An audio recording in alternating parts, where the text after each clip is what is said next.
Why did your friendship with your best friend come to an end? Mohammed Nassim. We just stopped trying at the same time. No fight, no drama, just silence. OK Door 3664. Same, sort of. I got tired of being the only one to reach out. B4K5CE. This was me as well. Years ago, I had said to myself, you know what? If they care enough, they will reach out on their own. It's been almost 10 years, and not a peep. Those were people I had known since kindergarten, and I finally had said, fuck it, in my 20s.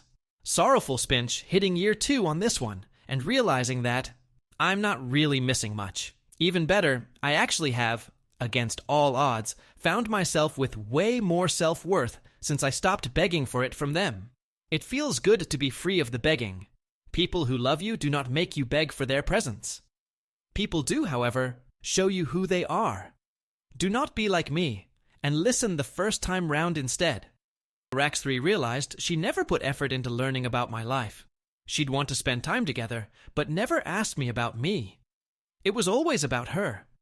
I know she cared, but the lack of interest made me feel like an accessory instead of a friend. Choice Revolution 308. I have one of these. She talks and talks about her problems and everything, then does a courtesy, how have you been?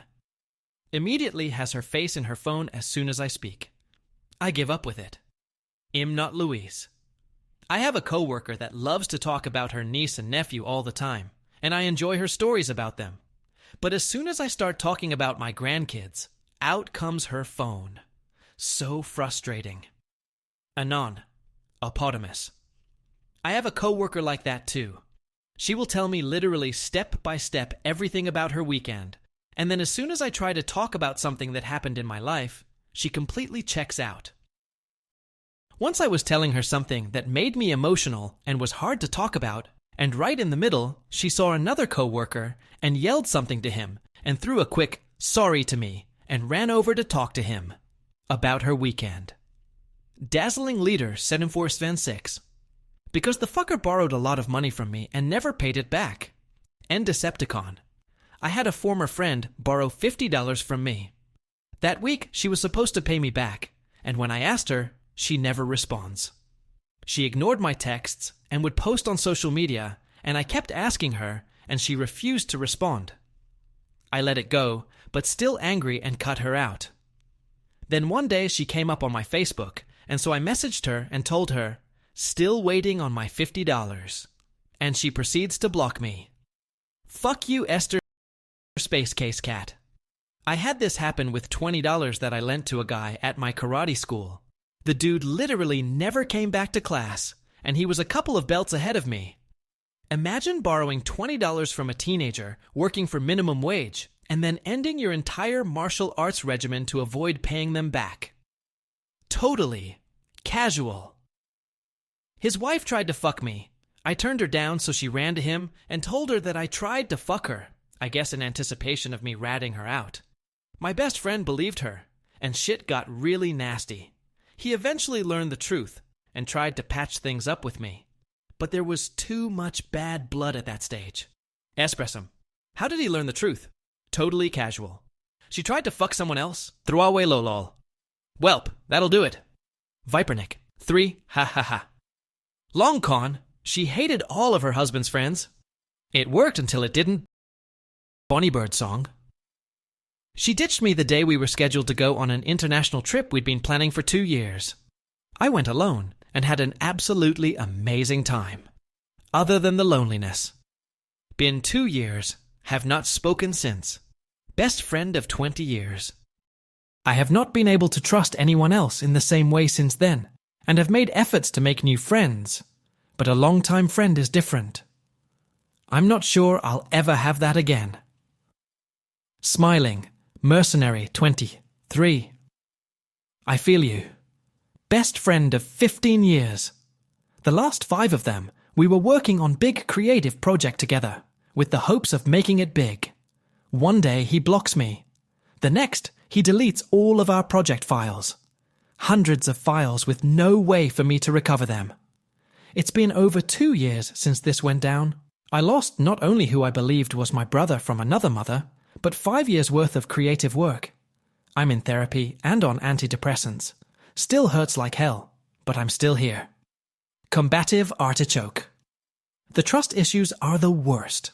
My best friend of 10 plus years dumped me when I was about to have my first kid, so abandoned me when I was the most vulnerable I've ever been. I've had nasty breakups from romantic relationships, but my ex-bestie is who I am the most sore about. Max Cheesy Raps. She was growing into a person I didn't like, but I stayed friends with because we had 17 more years of history together. When I met my husband, I 100% knew he was the one and told her I was head over heels in love. But when she met him, she told me, "He seems more my type than yours. He's too attractive for you." Okay, bitch, whatever.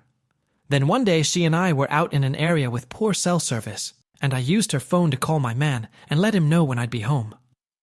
She secretly saved his number.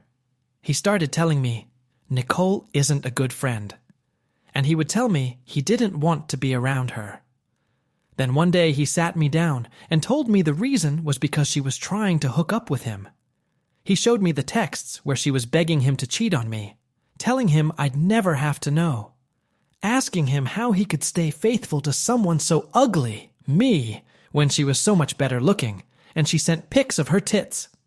I ended the friendship with her immediately. Our circle of friends were divided on the issue. I refused to socialize with her, so if they invited me to anything, I'd ask if Nicole was going, and politely decline if she was.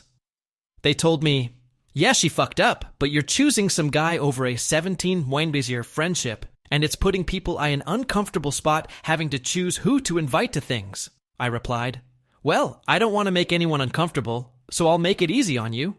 Y'all can have her. Don't bother inviting me to anything again." And I never spoke to any of them again. That was 22 years ago, and I stand by my decision. When my husband died, a couple of them reached out. I did not reply. Did you say? Chocolate. I'm so sorry he died. He seemed like a decent, genuine guy. SRS Goblin. He got so into drugs, he assaulted his girlfriend with a baseball bat, shattered one of her orbital sockets, went to prison for a bit over that. Hard to come back from that one. Ezra Music, 98. Were there any prior signs he would get this way? SRS Goblin. Not that I ever really saw, no. We used to be thick as thieves in all of grade school. High school, he decided weed was cooler than lifelong friends. So we sort of didn't hang out much in those years anyway, and it turned into harder stuff than that after we all graduated. He was a life of the party sort of dude, got along with everyone, from when I knew him. Scramit Vancity. I knew someone like him.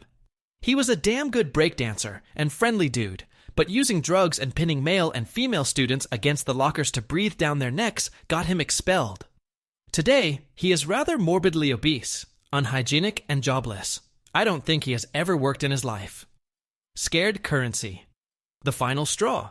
It was her birthday, and she invited me to go into the city to spend over $100, back when it was a lot of money, to make a cake at some popular bakery. She had ghosted me for years prior to this, and we had reunited maybe only a few months earlier. She made it clear she had asked all her other friends, and they declined already, so I was her last resort. Like, girl, you don't have to rub in how unimportant I am to you, and how ready you are to use me. Cinnamon 2017. $100 is still a lot of money, especially for a cake. Scared Currency 88. You're only making me madder. Here's the thing, we both would end up with one cake each. What the hell am I going to do with a whole cake on not my birthday? By the way, I would have had to transport it home on a 3-hour train ride. Veggie Meat Eater, a very happy unbirthday to you.